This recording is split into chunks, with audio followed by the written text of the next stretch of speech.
Us now is the barrister and writer Stephen Barrett. Stephen, thank you very much for coming on the show. So what do you make of this? Home Office officials deeming that Turkey is not a safe enough country to have a returns deal with? Well, when you create an overly complicated legal system, you can find all sorts of excuses for not doing the thing that you didn't want to do in the first place. And really, we're going to have to start asking important questions about the Home Office and about what it's up to. Because we've had some odd statements about its own political views, how it believes that migrants should be able to come here freely.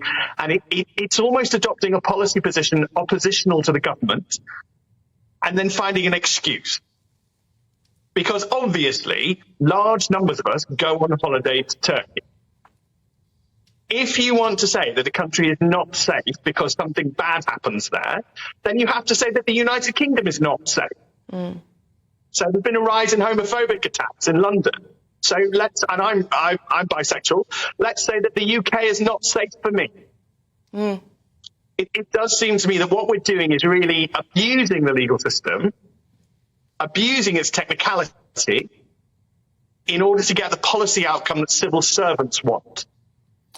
Frankly, civil servants work for ministers. Why on earth are ministers not able to get a grip on civil servants? Or is it simply that the law, quote unquote, has a greater influence, that civil servants are more likely to look to the words of people in your profession, Stephen, than the ministers who are supposed to be in charge?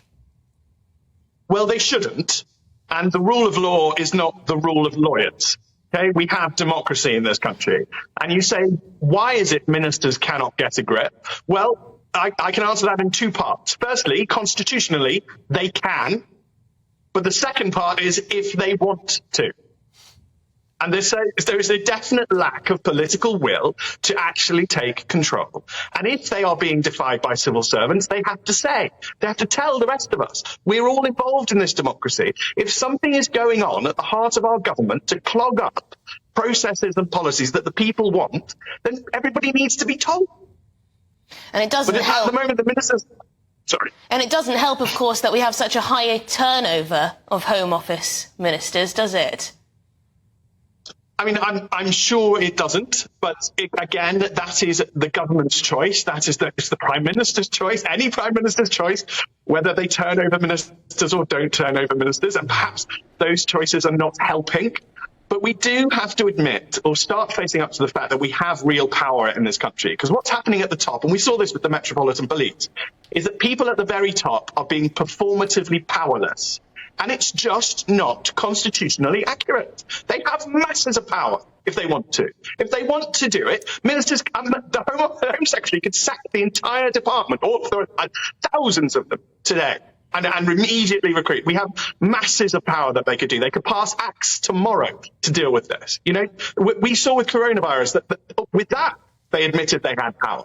There was no doubt in their ability to act, but we seem to have returned again after the pandemic to this sort of EU membership default of pretending that we don't govern ourselves. But we do govern ourselves, and the idea that Turkey is not safe is obviously silly.